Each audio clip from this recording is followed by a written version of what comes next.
What it comes back to for me is that beautiful relationship between mentor and mentee, and having positive role models that people can consciously or subconsciously see in the way they show up, their attitudes, their behaviors, the way they talk.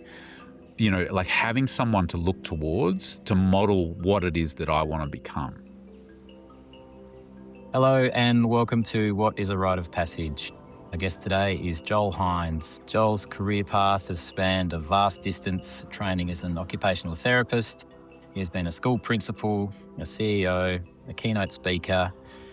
Joel has worked alongside Dr. Anna Rubinstein and Rite of Passage Institute, delivering programs in high schools and as a facilitator in their Rites of Passage weekend. I'm very excited to share this conversation today. I hope it can be rich and insightful. We acknowledge the Jara people, the traditional custodians of the land where this is being recorded. We acknowledge elders and knowledge holders, past, present, and emerging, and may their ceremonies and initiations be remembered, and may this feed and heal the country on which we live, work, and play. Welcome, Joel. Thanks, Damien. It's a pleasure to be here, mate. Beautiful, man. Where are you coming from and what are you bringing? Well, I'm just down the road from you in some respects, so still on Jara country, which is quite exciting. And I guess what I'm bringing is like a lot of excitement for this conversation and just the work that you're doing and the fact that this podcast is out there in the world, trying to, I guess, educate, but also stimulate further conversations and interest in this work, which for me has been life-changing and has just like been really critical and crucial, I think, to my development as a human, not only as a man, but just like a human in this world. And so I'm excited to be able to, have this conversation and share some of my experiences with the hope that they feed insights, wisdom, experience to other people so, they can perhaps experience something similar to what, you and I have experienced in some of this work. Beautiful, man.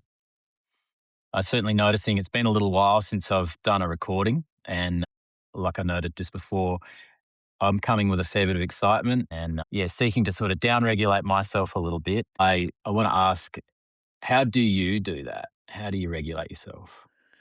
It depends on the situation, but like in the main, using the natural environment and getting outdoors is like a large piece of my regulation strategy. I tend to start most days with a little bit of a walk out in nature. I'm lucky enough to live on 4 acres of bush, so I get the opportunity to just get out and get amongst it and touch the earth and just, feel that connection to it. But if I'm in an office situation or like in the city or whatever, it's really coming back to my breath and just regulating my breathing. That's sort of the main thing that really anchors me.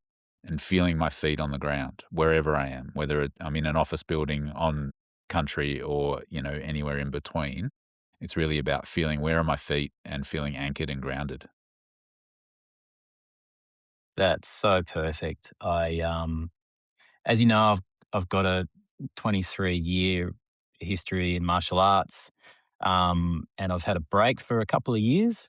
And this morning I just started training. I found an instructor that I've sort of been involved with a little bit over the years, but I decided to get a one-on-one in a really old school Chinese martial art, Xingyi, and it's such a grounding thing. So as I'm kind of trying to pull myself into this conversation, I just had to take myself back to that energy just moving down through my feet into the earth. Yeah, and that's certainly got me there as well. Nice. Thank you. Grounding. Such a critical thing, like any conversation, but when you're doing work with other humans, that idea of co-regulation is such an important piece. Like people are going to match your energy if you're holding a space or holding a group or whatever it might be. And so it's so critical, in the development of anyone who's doing any kind of work like this, whether it be facilitation or speaking or whatever, is to be able to regulate yourself so that other people can match that energy and meet you where you are. Yeah, absolutely. Recently, we've been a part of an event with Castlemaine Rites of Passage, facilitating. That's something I noticed from one of the teams. I guess it was the difficult boy, undiagnosed ADHD, but just bouncing off the walls everywhere. And I could notice a lot of the facilitators just going into a little bit of a panic of how do I hold, how do I hold? And what I noticed was the best thing that I could do was get close to him and regulate myself. And that became a practice throughout the whole weekend. Just get Mm. close, regulate myself, see what happens. Yeah, Yeah. Can you speak to your experience in the work? sure. Where to start? So first came really across this idea of rites of passage when I was a principal of a primary school, and part of my role, I had this unique observation point into what was going on in the macro environment as well as the micro environment, and what I guess I witnessed was how boys were showing up in that space compared to girls. It was just different, and I sort of went on this quest of thinking we need to be doing something more for our boys or doing something differently because I felt like the traditional systems weren't giving them what they needed. Their needs weren't being met in some ways, and so I deep dove into all things. Looking at teaching, educating, boys, and I came across Dr. Anna Rubinstein's book, The Making of Men. Suddenly it spoke, all the things that I'd been thinking in my head. Like it was amazing. I haven't read many books where, on paper has been some of the things that have been, thoughts just in my own brain that I haven't shared with anyone. And so I felt really strongly and I wanted and drawn to finding out more and end up going and doing a 3-day training with him, which was a pivotal rite of passage experience in and of itself, where he sort of outlined the principles of a rite of passage and what's involved in the work that he does up there and the rest of it. And it wasn't long after that, probably a couple of months later, where I found myself at the end of my contract and wasn't sure quite what I was going to do. And this friend, just reached out via email and said, "Hey, you were talking about this rites of passage stuff. You might be interested in this job." And she didn't realize that it was actually going and working with Anna.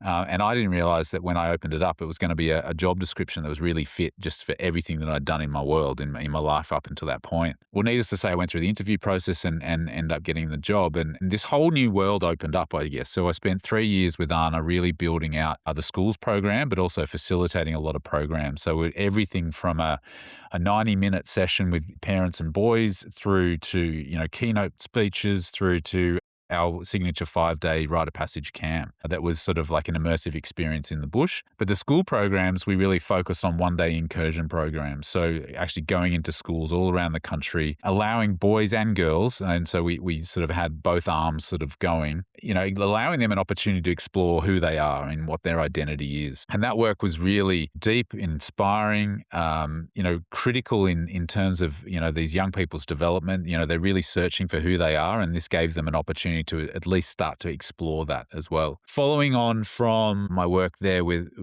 the Making of Men and the Rites of Passage Institute, I moved to the Man Cave, and I worked for the Man Cave for another 3 years, really sort of helping them develop their facilitation training model and developing their capability and capacity of their facilitators to deliver more programs. Their programs were very similar. They followed a rite of passage format in many ways, but they were really sort of combating that idea of emotional intelligence, but also masculinity at the same time. And getting boys in particular to have a think about the types of men that they want to become and what does that look like? What does that feel like? And my role was really to develop their facilitators to be able to have these conversations and extract, the best out of them, given that they're landing in a school. Often the school has told these boys that they need to be there for the day. So you can imagine the level of enrollment that's there.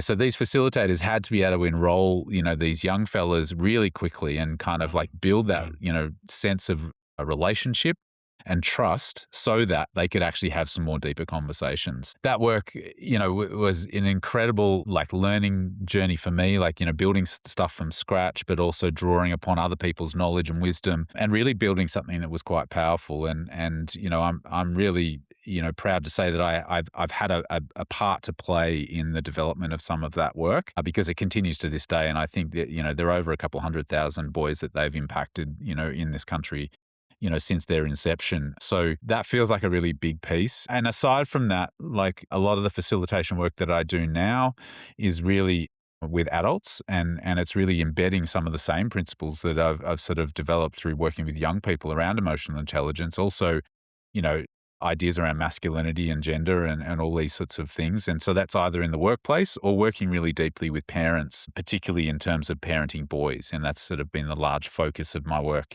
of recent times. Mm.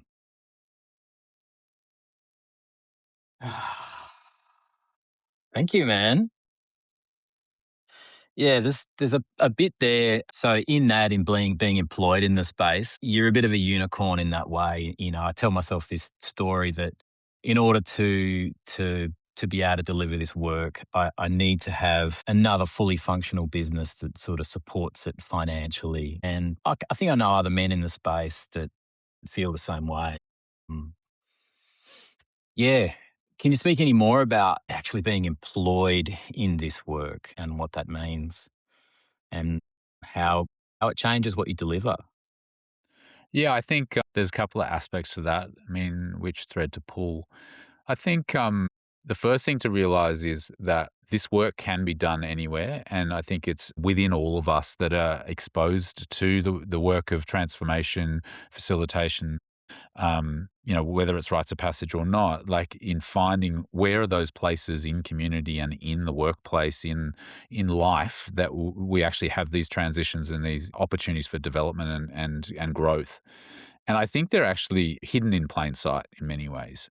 And we've had Mm, the conversation about, apprentices as being like, a particularly ripe audience for this idea of growth, development, identity, transformation. And really, when we're talking about rites of passage, we're talking about a transformation from one stage to another. When you start to look into it and you actually start to, almost diverge your thinking out to where are all those moments, they're in everything that we do. Like every day is a rite of passage in some ways. Every day waking up, it's a new day, it's a new possibility. mm, There's a new way that I could show up today. And so the moments that we can find, whether it's in an employed sense or not, there are options and possibilities all around us for this work to occur. And I think, sometimes we can be seduced into this idea of, facilitating directly these rites of passage programs when sometimes like, a role of a teacher, for instance, or a coach, mm, or I know you've spent a lot of time in the martial arts space and you've, been the teacher or the sensei, mm, whatever, for lots of young people. There are moments in that are transformational in and of itself, because what it comes back to for me is that beautiful relationship between mentor and mentee, and having mm, sort of positive role models that people can kind of, consciously or subconsciously see in the way they show up, their attitudes, their behaviors, the way they talk, like having someone to look towards to model what it is that I want to become. And if you think about, like, if you just stop and think about that for a moment, you could think of innumerable places where that can occur. And I had the, absolute privilege of working in this space and actually working directly with these kind of rites of passage type programs. That's what they were labeled. That's what they were. And I've got to tell you, I've got to be really honest with you. Like, it's expensive from an energy sense. Like, you put a lot out there and you expend a lot in order to do that. And you would know that for yourself from running camps and things. Like, the energy expenditure is great. So you have to really be conscious of self-care and being able to, find those ways of looking after yourself, through those waves. Witnessing transformation in young people for me never gets old. Like it, mm, it just inspires me every single day when I get the opportunity to see it actually emerge and happen in front of my face. And so the wins are like innumerable, but it is hard work too. mm, It is hard work to, like, enroll people into this idea, keep them in mm, that process, keep them engaged, and give them an opportunity or a platform to actually find themselves. And you don't always win. Like, you don't always hit the mark. mm, Sometimes, it's about planting those seeds that we will never see ripen. So there has to mm, be an element of letting go when you're in this space all the time too, of like, I've done the best I can. I've given over the opportunity, whether it's like, you use a sport analogy, it's like I've hit the ball over the fence, over the net, and it's up to them. So there has to be that letting go piece too, I think, which can be a little bit draining on the motivation and the energy as well. Like, if you don't get those opportunities to have the wins and see the transformation happen, and also like every group is different. And you can't generalize. Like, what I learned the most, that first year of facilitating programs in schools, I learnt very, very quickly that what worked that week is not gonna work today, and what I do today to, bring this thing home is not gonna work next week, like, so the more tools you have and the more experience you have of those things, you begin to understand that every group is different, and the most important thing, coming back to our start of this, it's like regulating yourself and then choosing which direction to go, knowing that there could be 10 possible directions that could all be right, Mm. And so I think in order to do this work more often than not, there has to be a lot of reflection, self-awareness, and, that personal work on yourself as well, because you can't be doing that work when you're in the space with young people in particular. It's not fair on them for you to be doing your work while you're holding space for them. And so you have to find your spaces to be able to do that. So it's not just the direct work, I guess, is the point I'm trying to make. It's like it's all that work that you've got to do outside of that in order to support your ability to do that work well while you're in it. Yeah. Something really struck me. You were saying, the boys don't show up the same every time. They don't need the same thing as they did last time. Sometimes before going into the work, I'm mindful of what my previous challenges have been, or what a peer's challenges might have been, and kind of just going, "Oh, what's my piece for this?" And so throughout this camp, I sort of felt very regulated and had that quite down, and the impacts of that were really positive. Had a curiosity about getting a better understanding of boy psychology and teenage psychology. Yeah, and thought I was getting some insights around that. Something that really landed afterwards, like we had a chat afterwards, and you said, "Yeah, you've put on this event. You got yourself a wound." And I was like, "Oh, no, not really. I don't think so." But what I descended into after that conversation was my own personal experience as a boy, as a teenager. I started living around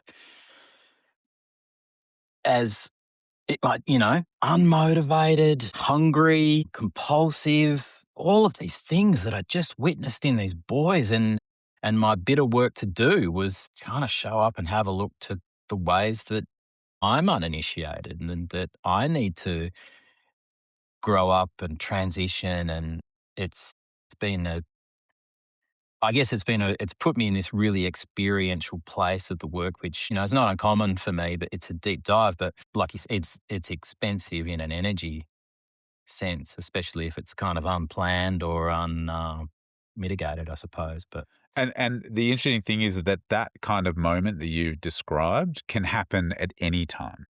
Can happen mm, right in the middle of trying to deliver a piece of content or holding a bit of space. That ability to be open to that. And I think that's what some people don't realize is that every time you enter into a process like this, the process is working you just as much, even if you're the facilitator or the person leading the experience. You're in it and going through a journey of transformation yourself just as much as the people that you're holding it for. I guess the challenge or the invitation is to go, well, how do I integrate that later and put it on hold or be held in it and have people to support should that arise within process. yeah, we've spoken a little bit about facilitator training and, yeah, how to resource leaders. One of the challenges with the event that we just did was a pretty green leadership base. Yeah. And not really the resources or the training to upskill before the event that happens on the job. And so, yeah, can you, because I know you're involved in facilitator training, can you kind of open that up a little bit? Why do we do it? Why is it necessary? How do you do it? What are the benefits Of training specifically? of training facilitators to Yeah.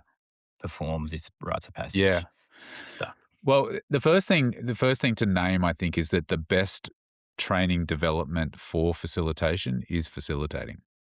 And I know Mm, that sounds a bit kind of trite, but like actually doing it is where you practically learn it. But there are some things you can do beforehand and like to actually get the basic skills and all of that sort of stuff.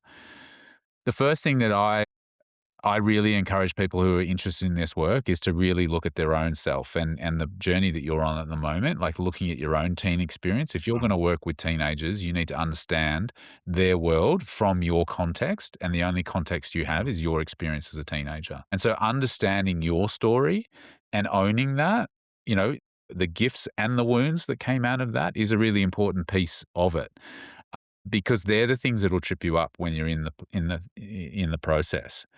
The things that will mm, trigger you the most are often the either the things that you see in yourself in what's playing out in front of you, or that guy that used to bully you on the bus on the way home, and the almost like incarnated version of him is now the boy that you're facilitating in a rites of passage program. If you haven't like managed that and dealt with that within yourself and have your self regulation processes in place, then you're gonna trip up in that. And so there's an element of doing that work that is really important. I often also say that like the reps piece is a really important piece as well, like actually going through the reps of, the content, the way of delivery, the method, all that sort of stuff. And then building your toolkit that you can at least manage yourself within the space. And what I mean by that is like knowing clearly what your role is and having the tools to be able to do that and do that as well as you can in the moment. I find that like learning even just some simple games and engagement sort of strategies is like, critical, like just as a place to start. And then you start trying them out live and you feel into which ones, you feel confident in, and mm. people will respond to those when you feel confident and competent in them. Yep. So I guess the underline for this is like practice, practice, practice. The more practice you Yeah. can do, whether it's in situ or behind the scenes, the easier and the better it will become. There is also an element of understanding nuances of dynamics in groups and different spaces and what can happen to a group when it is formed, and what are those different stages of that forming and being able to recognize and feel into what's actually happening with that. So again, personal experience in the work is often a really great strategy. If you're wanting to learn to facilitate and you're wanting to build your self-awareness and your personal development, being part of a men's group or a men's circle is a really powerful way of actually doing the work on yourself, but also getting a feel for what's happening in the space, in the room. Because you Mm, can step in with one foot in, one foot out a little bit in those processes and kind of get a sense for, like, what am I feeling right now personally? What do I think the group is feeling? And, like take that bit of a bigger view to kind of really take it all in. Because the thing that happens with facilitators, particularly ones that aren't that experienced in a longer, deeper process, is my experience of witnessing this time and time again, is they get tunnel visioned and they get hyper focused on either themselves or on one or two individuals, and they forget the wider group. Some techniques that we've used in the rites of passage work that I do up north is like oftentimes there'll be a lot of just sitting and and witnessing, and some critical times for that are during meal times and things like that. Always making sure that you can see the group and witness what's going on in the dynamics when they're not being mm, held, so strongly, like whether it's be in circle or in process. What are the dynamics that are happening? What are the relationships that are building, or where are the conflicts? Where are the reactions? All those little nuances, that's all data and information, which is helping you understand what's happening in the group as a process. So then when you've got them, in your captive attention and you're going through something, you've got all that in the back of your mind. But, it's like you have to have almost like this wide view rather than just, a narrow, tunneled vision. Does that sort of answer your question? Oh, yeah, absolutely. And it goes out like that. Yeah. So, something that we had a little discussion about processes. I think specifically it was a conversation around NLP. And you made a comment that it's important not to bring anything in to the space. Do you remember that? Yeah. And can you expand on that? Yeah. I mean, this comes back to like how I like to define facilitation, and I think how I differentiate it, say from lecturing or teaching or any of those sorts of other modalities. Is facilitation is really about bringing out the wisdom in the group and being really clear that that is what the role is here. You're not here in this space to actually put anything in to the space or the group that they can potentially take on as new learnings or new wisdom, in a sense. So you're not trying to teach them stuff, I guess is what I'm trying to say. So your views and your opinions on things, they should be trying to kept to a minimum, right? Because what you're wanting them to do is witness and understand what they think, what they feel, and then what they want to do differently. The minute we start influencing people in a kind of a liminal environment is we're stepping into cult sort of territory, right? So where an enigmatic person creates the same causes and conditions for like the psyche to be open and for people to kind of be open to new and ways of being, and then they start injecting, you must do this, or you must think this, or this is the way we say that. Suddenly, then they're being like programmed in a sense, right? Mm, And it's a very delicate balance. And I think the most important thing that I can say to that is we just need to bear witness to it and be present and cognizant to it because it's very seductive facilitation in this transformative environment. There's a power play that's happening that we need to minimize because what happens in humans when power comes up is conflict arises quite often. And it's not a power over situation. If we're trying to help young people to find who they are, we can't tell them who they are. They have to find that for themselves. The minute we start telling, then we're sort of erring on that side of teaching or injecting stuff in. We've got to keep asking questions, getting them to reflect and consider and make up their own minds, because that's where the deep learning is too. Any liminal experience is like something you clock for yourself, and it'll be different for every single person in the space. They'll get something different out of it, all which will, in the rich tapestry of it, will all come together as sort of like a group transformation in some ways. But each individual is getting sort of a slightly different journey, even though they're in the same process and they're doing the same things. So it's about respecting, I think, our participants. It's respecting that it's their journey. It's not about us as facilitators. mm. It's not like what we think, what our privilege, our, position on things is. That's not what this process is about. It's about holding space for them to work their own stuff out. And I think that's a really important key, I think, for this work, because otherwise you get into the place of like, who's to say that you or I has the right attitude or, behavior that, we want other people to have. If we project that onto other people, we might be wrong, and it may not be the right fit for people. So, yeah, I think it's about respect, but it's also about being really, conscious of the privileged position that you're in when you're holding people in that deep, vulnerable state.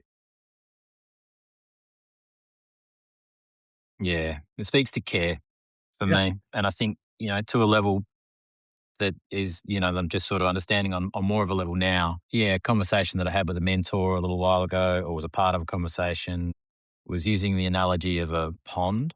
And I think that the pond is really the body of these teenage boys and their experience and their transition and their transformation. And as a facilitator base, it's very important not to pollute that pond in any way, any sense, just to hold around the edges. And that's not a correlation that I'd really drawn before, but it's the sort of coming to understand. So it's kind of meshed those two parts for me.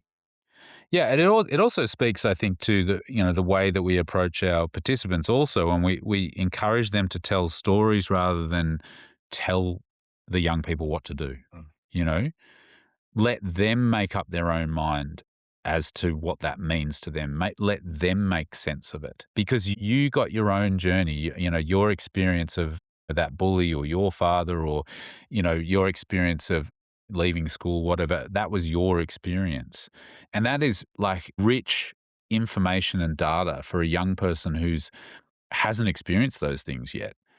And if they can hear multiple versions of that, they can kind of pick and choose the things that they would like to manifest in their own world, in their own life. And by telling them that, this is what you must do, like, you know what it's like. As soon as you tell a boy what to do, as soon as you tell a man what to do, what happens, right? The brick wall comes up and is like, no, I won't. You Yeah. can't tell me what to do. But if you Yeah. tell them a story and they can take their own learnings from that, even if you've got like a moral or a sort of a theory that you're wanting, to kind of carry in the story, they will make their own meaning of it and what it means to them. Mm.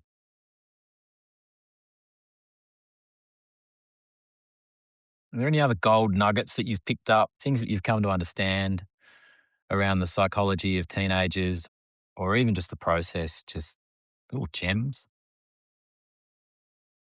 Look, at the end of the day, we all want to be seen. We all want to be seen for who we are. And, remaining curious and keep asking questions, but also like naming things when you see them and like picking people up on that stuff. Like when you see them doing good, Mm, like shout it from the rooftops.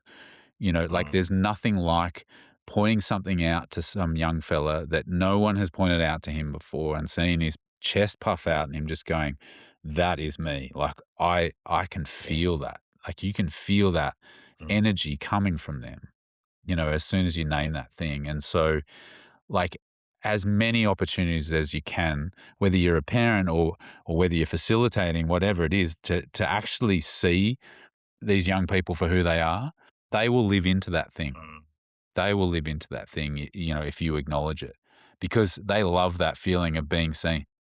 We all do. We all mm, like when someone says something that really resonates with us, it stays with us. And mm, just like biochemically in our brains, we want that feeling again, and so we will do that thing again, just to, hopefully get that buzz again. yeah.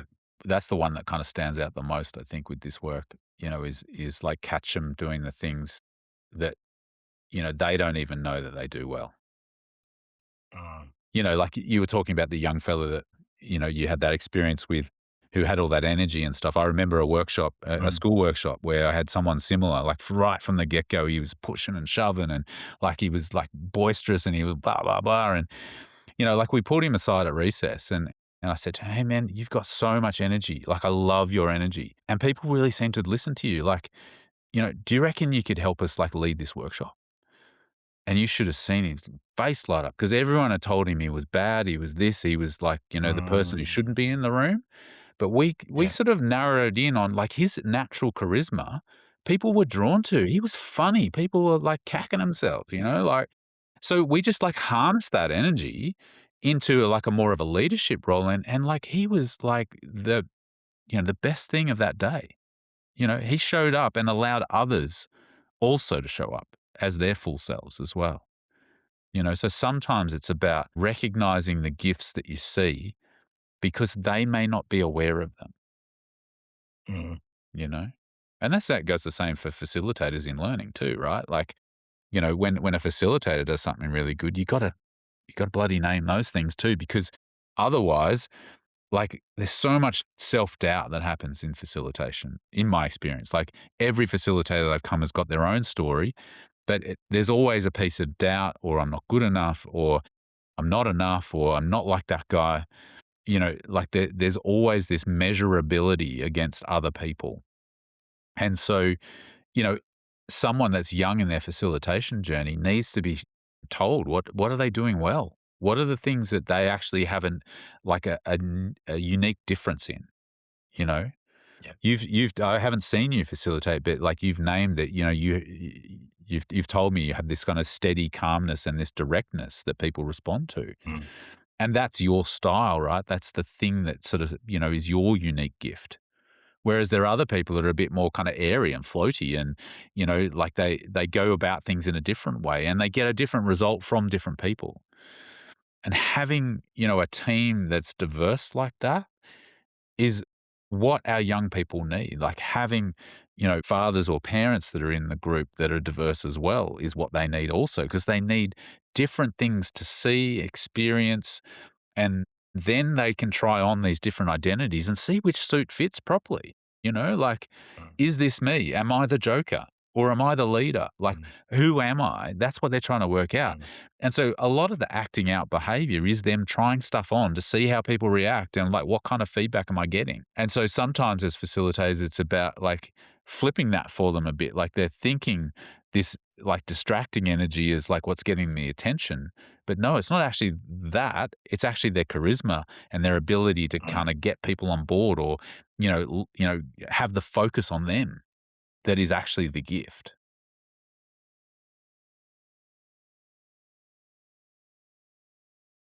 Thank you.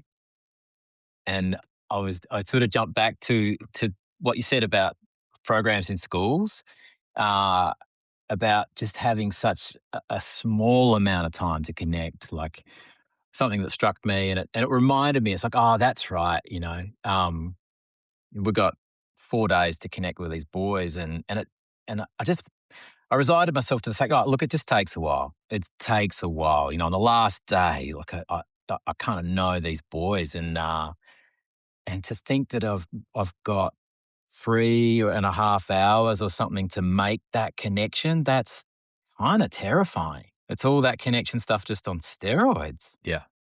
Yeah. Absolutely.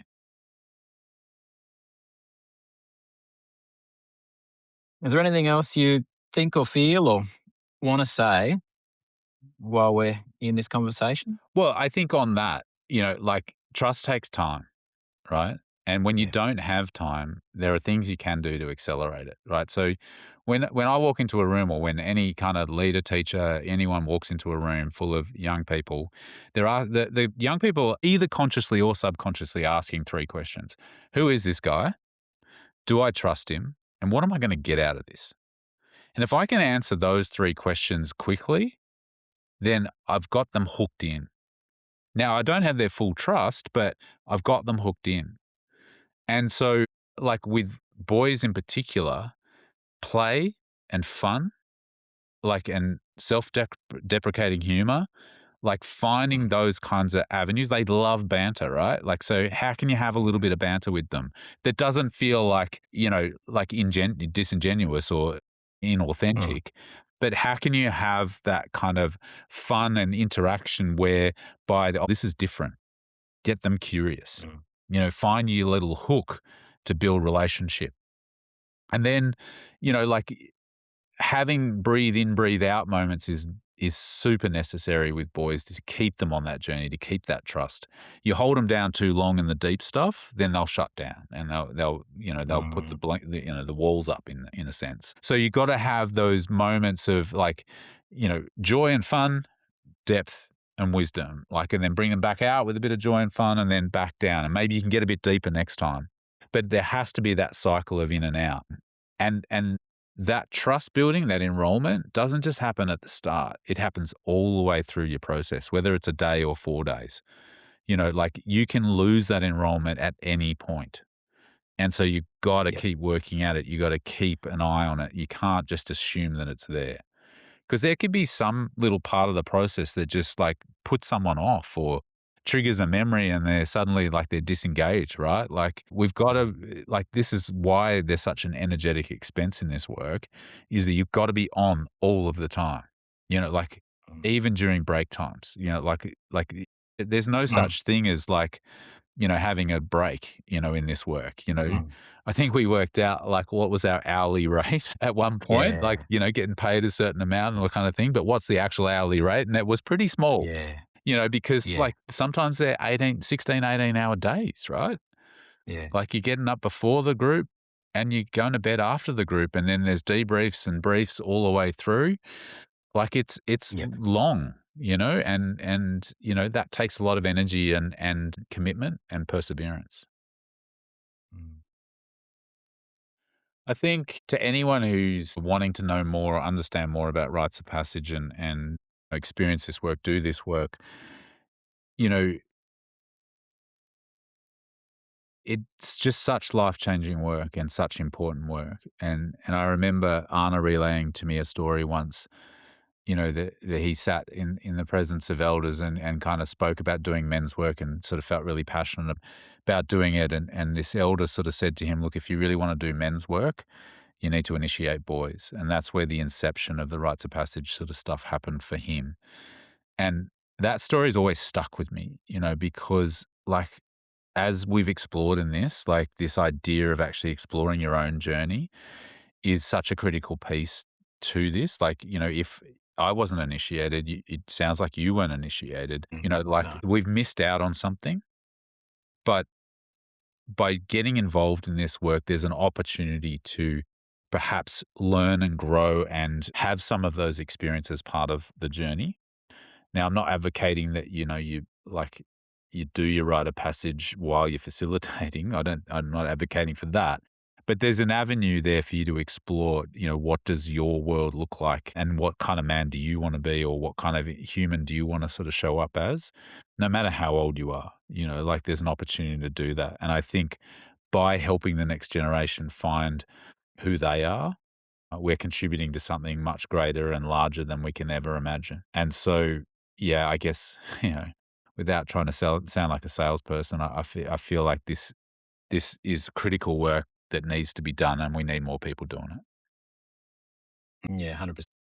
Yeah, without wanting to open up too much of a can of worms, kind of, in a sense, disagree. And I'm open to being wrong in that a facilitator doesn't do his process while he's facilitating because sometimes it might be the only opportunity they get. And it's certainly in the organization I'm a part of, it's kind of the only opportunity that you get. And I think it'd be, if I had any input into facilitator training, it'd be how to be conscious about that process, to be able to delineate between bringing a personal wound in and some modeling vulnerability, modeling a bit of emotional pain, but in a way that's kind of concise, maybe.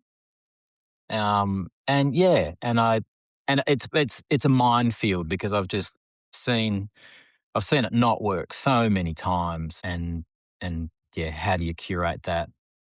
Hmm. I'm Yeah, not look, sure. it's a great question, and I stand by what I've said, and I'm happy to disagree on it. But just to I guess give you more context, what I mean by it is like Please. if you're, I agree. Like a facilitator has to role model vulnerability in order, like the group will only match or meet where you're at. Um, Mm, and if you're the one who goes first, or you're the one who role models sort of sharing a piece, vulnerably, it has to be true. Number one, right? But my view is it needs to be integrated. And so you can still speak about something that you have processed and that you have integrated into your body. You can still get emotional about that. What I'm mm, saying is if something's raw and something that's not fully formed, and we do that work while we're trying to role model to other people, that's just going to scare them off.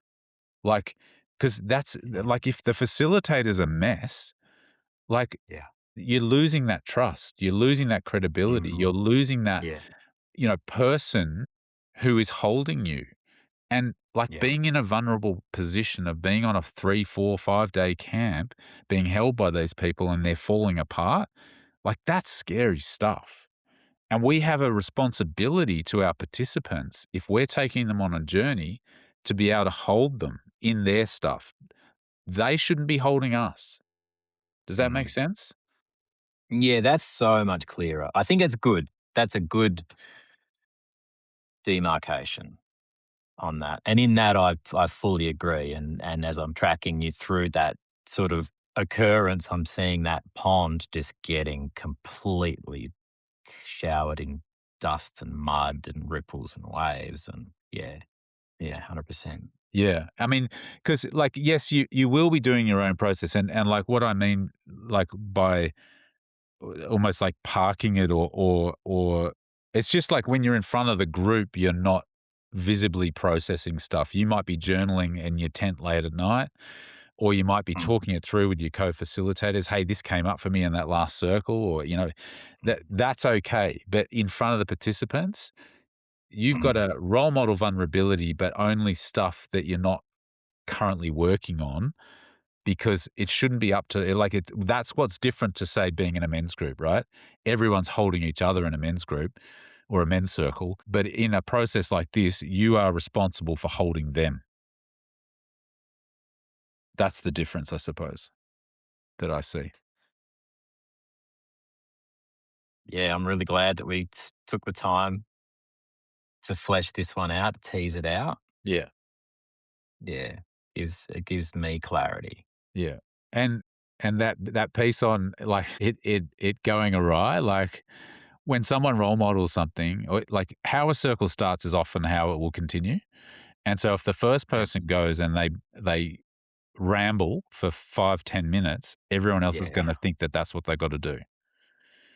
And so, like, it's a delicate balance, right? Because you've got to be able to role mm, model succinctness and get to the nub, like get to the gold of what it is that you're sharing. But like I said, it needs to be authentic and it needs to be just long enough, but just short enough. And I would say 2 to 3 minutes is a happy medium that I tend to go off. yeah. We had a chat a little while ago about the direction story can take. Story can act as a vehicle away from the key, the crux, and it can act as a vehicle into the point, Yeah. into the bit. Yeah, And oftentimes, if people haven't integrated their experience and they're stepping in, they will embellish it with story because they're almost like skirting around the issue and not sure how to actually get to the nub. And that's okay yeah. for our participants, but as our facilitators, we can't do that because, Mhm. like we've got to demonstrate what it can look like, I suppose. Yeah. Getting in touch with the feeling, the experience, like and what it actually means to me. Because that's what like, boys are open at this stage, open to, what's being said, and they can get lost or bored or disengaged from, rambling stories. We've also got to think Oh, about who yeah. are we serving here by and how are we Yeah. serving them. Mm, And I'd argue in this day and age, the attention span of people in general, not just teenagers, but mm, humans in general is lesser. And if you're sitting in a circle with, 10 guys and they all speak for 5 to 10 minutes, that's, the time just goes like, and you can't, that's when I talk about, holding them down too long. Like that's, mm, if you sit in mhm. circle for 2 hours, like that's longer than any period at school that they've ever done. There's a balance there that we have to find, I think, in terms of attention Mm, span and impact. yeah. Mm. Yeah, that's really landing on that piece that I feel we overcooked. Right. It's good, this is beautiful. Man, thank you so much. Yeah, as a bit of a belated appreciation piece, I've just thoroughly enjoyed our growing connection and the place that we often get to meet, the conversations we get to have. It feels like a really, yeah, you feel like a really solid resource in this work, and I really appreciate it, man. Well, thank you, mate, and right back at you. It's interesting. It's been almost like a 10-year evolution. Like I think when we first sat down and had a conversation when I was at the school and you were doing the martial arts, and we were like, "These Mm, boys, we got to do something," like, and we've each kind of been doing our own thing in our own way, but it's really lovely to actually kind of come back together and actually be able to have these conversations and compare notes and share our learnings. I just remembered I tell myself this story, or I did for a while, that yeah, I reckon I probably had 6 of your students in my school, and I remember, and it might be incorrect, but I remember booking an interview with you and just saying, "What's your discipline process? These kids are off the chain," and you're like, "We just send them to you." That's it, man. Like, the horses for courses, but like I think sometimes like it's about, well, not sometimes, all of the time, it is actually about the community.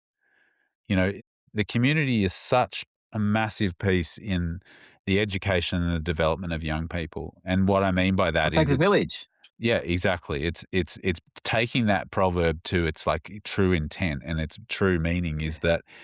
that, I think Michael Mead expands on it, and I don't know if it's the full version or not, but it takes a village to raise a child, and if we don't bring boys into the conversation in particular, they're gonna burn that village down, and, like, it's so true in everything that I've witnessed and seen, like, I see it play out that, when there's trusted people in the community that can kinda get around and get amongst and support young people, great things occur, and so whether it's martial arts, whether it's the local footy teams, whether it's, the sport and drama clubs, whether it's scouts, like all these kinds of community pieces, we can't, like, parents can't be everything to their young person. And there comes a time when boys in particular where they're looking outside the family unit. And so our community is so important. So, I mean, one of the things that we can do as parents is make sure that there is other people in, trusted people that we trust out there that they're exposed to so that, they can learn from them. And while it might have been a throwaway comment at the time when I was at the school of, I don't know what to do either, like looking outside of that window was important for us because, like, it couldn't just happen Yeah. at the school. The school couldn't do everything. We needed other areas within the community to support these young people as well. And what was great about that conversation is that we were able to be aligned and we didn't feel so alone as well. We felt like Yeah. you're experiencing the same thing that we're experiencing. You know, Yeah. let's be consistent in our languaging. Let's be consistent in our approaches. Yeah, I think that was another thing I remember feeling. It was like, I'm okay being that guy, but let's have a conversation about it. And I think, yeah, I think it even took a little bit of courage just to come and meet you and Yeah, definitely. yeah, and have that conversation. It's like, yeah, oh, is this okay? I'm like, oh, right, let's do that. That's Yeah, great. yeah. Yeah. What else are you working on? What are you developing? What's this world look like for you? Yeah, well, the crux of my work these days, so I've just released a new book called Holding Space for Your Son, and I'm celebrating that by getting it out there with a bit of a keynote or a parent talk. I'm really excited and interested in helping parents because I feel like they're struggling and they're looking for tools and practical strategies to put in place in terms of their own family units. I've been in this privileged position of not only working in this space and working with, a couple of thousand young people. I've learned some things through that, but also my journey as a parent, having a 16-year-old boy as well, some things that have landed with my work that have landed as a parent as well. And so wanting to kind of, I guess, share those because I see so many people out there struggling. And so, the main crux of my work at the moment is running workshops and experiences with parents and their sons potentially, to, I guess, build connection, develop their relationships, and enable that kind of community of support to start to emerge around them and let them feel resourced, to manage. Because we're in a different world than we used to be. When you and I grew up, we didn't have smartphones. Like there's a whole bunch of different elements to the environment. Some of the things are still the same, but some of them are vastly different, and like people are looking for support. Yeah. And your website, Being Human? So yeah, that's more my kind of corporate arm of the work that I'm doing in business. But Okay. joelhines.au is sort of like what I'm focusing on my energy on in terms of my work with boys and parents. And yeah, you can find me there. I'm also on LinkedIn and Facebook and Instagram and all those sorts of things as well. Great. And I'll get in touch. You can send me some links to those and I'll include Sure. them in the show notes. Great. Joel, thank you so much for being that man out there in the community that cares and that does this work and that goes the extra mile, puts in the hours, invests his energy. Thanks to your family, your wife and your son, because they give in this work too, as I'm well aware. Um, yeah, and thanks to all of your vast array of experiences that have put you in this position. It's a pleasure to know you and know you're out there, man. Thanks, Damon. I really appreciate your kind words, and I really feel those. Yeah, I really appreciate it. Thank you, and thanks for this opportunity. Awesome, brother. We'll see you next time, man. All right, keep doing the great work. Beautiful. All right. Good on ya.